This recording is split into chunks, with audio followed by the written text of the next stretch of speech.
using khilaf as an evidence, or as evidence, excuse me, not a evidence. Al-ihtijaju wal-istidlal bil-khilaf. The scholars differ, so that's why it's okay for me to do it. Shut up, you can't tell me anything, there's difference of opinion, so on and so forth. As we said before, we said it many times over the years, there's a problem, and I think, humbly, it's a manifestation of the fawda, of the mess of knowledge and da'wah that many of us, including myself, are a part of. It's chaos. Graduate of Medina, confused. Scholar, doctor from Azhar al-Sharif, I'm gonna say it, do you like it or not, hopefully I don't offend nobody, confused. You see him talk, you see him speaking for the confused. He's confused.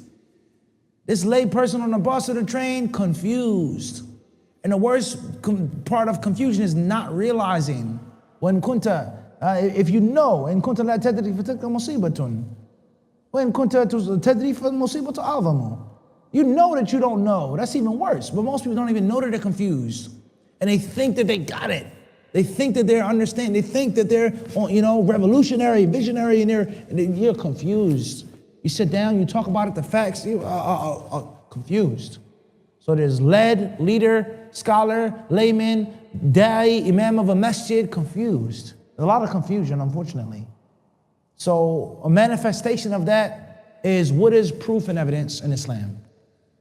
How is it to be used? Is it lawful for me to look at it myself? Do I have to blindly follow a scholar? They're rules that the ulama have given us.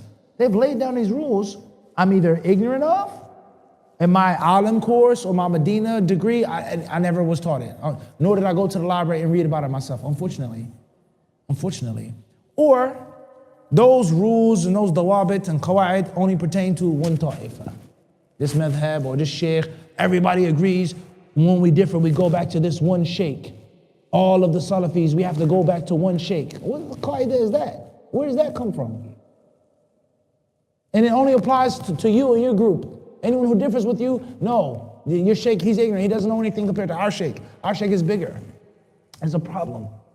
So therefore, basic classes and lectures should be given on what are the basics, keyword, ABCs of usul of fiqh. The basic ABCs of fiqh and qawaid fiqhiyah. How to ask a question, what should the fatwa look like? What are the rulings of blindly following someone, so on and so forth. Once we get these basics out there and spread them to the people, a lot of the confusion will go away. Not all of it, but much of it. Much of it. Because I was taught in the basic ABCs, the fatwa was not supposed to be like that. I'm not supposed to ask a question. That question is a loaded question. Here in this instance, you are not to ask two muftis the same question. Here, you have to ask two muftis the same question. You must get a second deal with it because it's dangerous, etc. Sheikh Fulan changed his opinion. You can no longer, no, you're still whack at that. So we have to raise the bar of awareness. We have to avoid being confused ourselves. Supposed imams and callers to Islam, do we truly understand? And are we pushing the people to educate themselves and to be better? Or are we saying to them, they're laymen, just leave them be. They're laymen, they'll never understand, you're right. But maybe they can understand some things. Maybe if you teach them some more, they'll understand more. And subhanAllah, if a lay person understands more, it makes your job easier as a mufti. Your job as the imam of the masjid is automatically easier when the people have what? More knowledge. So if I have a son that I feed well and he grows big and tall and strong, and I teach him how to fight, he gets into a fight at school, a bully, somebody try to pick on him, and he fights back. He knocks the guy out. That's one less phone call that I have to get. I got beat up at school, can you come help me out? Versus, I knocked him out. I punched him in the face like you showed me. Alhamdulillah, I'm going back to work. Have a good day. I'll cash out you some money, So the moral of the story is, the more you give to people, the easier your job becomes. Because they don't have to come to you and ask you the basic, simple questions. Yeah, Sheikh, what's the ruling on making wudu when you use the bathroom? Yeah, Sheikh, is it permissible for Muslim in necessity to eat pork? Is it permissible for me to get a riba house out of necessity?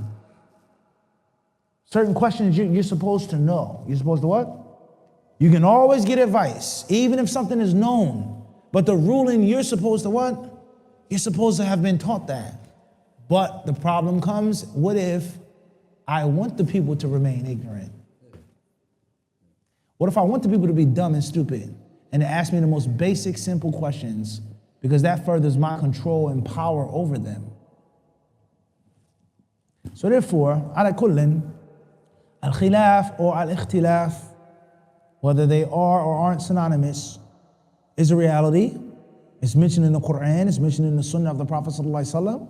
We've read countless examples of it. It's human nature, human psychology, people are going to differ. But it doesn't mean that something becomes right or wrong just because there's difference of opinion. And that is not a justification for why you're doing something.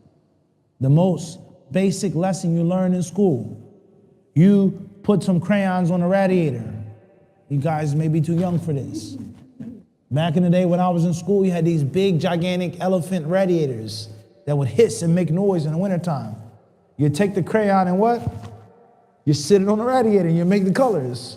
Or paper planes, or the poppers, or spit wads, or whatever you did in class. You get in trouble, the teacher says, why did you do that? Why'd you throw this? Why'd you do this? What's the first thing you would say? He did it first. Or I saw them do it. And your teacher will ask you, if they jump off a bridge, are you gonna jump? I don't know about you guys, but when I was younger, that's how I was brought up. So the non-Muslim kuffar, I went to public school. I went to Islamic school for a couple of years. After that, it was all non-Muslim school. The non-Muslim teachers instilled in us what the people do is not hujjah. You need to justify your actions. I punched him in the face because he hit me first. No problem. Or you'll both get in trouble. You'll both get suspended. I stabbed him with a number 2 pencil because he took my milk in the lunchroom. Simple, basic mathematics. You're in trouble, your mom has to come up to the school, but at least I'm telling you why I did what I did. He threw the thing, so I threw it. That's a problem. So in Islam and fiqh, it cannot be monkey see, monkey do. You cannot use as a dalil difference of opinion. But instead, the difference of opinion is going to be used and brought up when someone tries to force you into the corner, as if is consensus, and it's a clear-cut black and white issue. If you don't say potato, you don't know English, and you have poor English. I say, wait a second.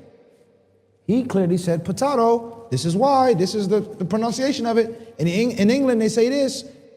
It's khilaf, so you need to slow down. Don't force me to pronounce it away when there's an option of whatever. That's when the khilaf is going to be used. So people who are aggressive and people who are forcing people into their views, their dogmatic, narrow views, our tightrope, say, slow down, akhi. He's a great scholar of the sunnah. That was his view, this is why.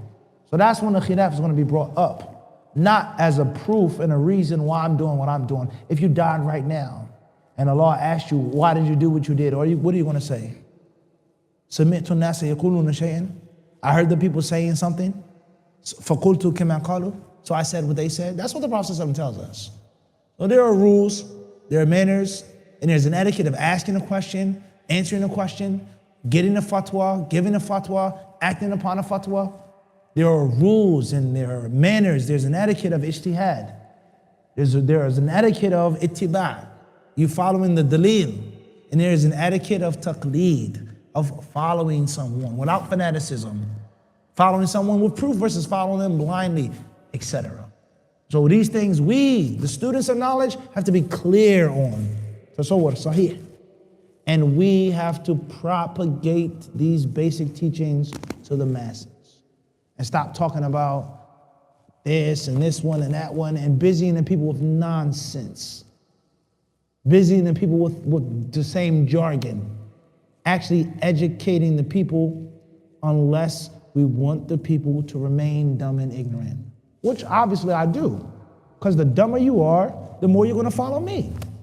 And the more you follow me, the more dunya I can get from you. The less brains you have, the better horse you'll be. The better donkey you'll be. And humans want control. Humans want power. Illa man rahima rabbi. Except for the few people whom Allah has mercy upon, who are actually sincere. I want good for the people with my khutbah. I want the people to benefit and to do away with me. I want the child to be weaned from my breast milk. I don't want the baby attached to me forever. I want you to grow big and strong, eat table food. You don't need me to feed you anymore. And we spoke about this in the way of the disciple. Real teachers versus fake teachers. Real teachers teach and educate and shun the student. Fake teachers want you to be connected to them like babies for 20, 30 years. Unfortunately, wallahu ta'ala alam.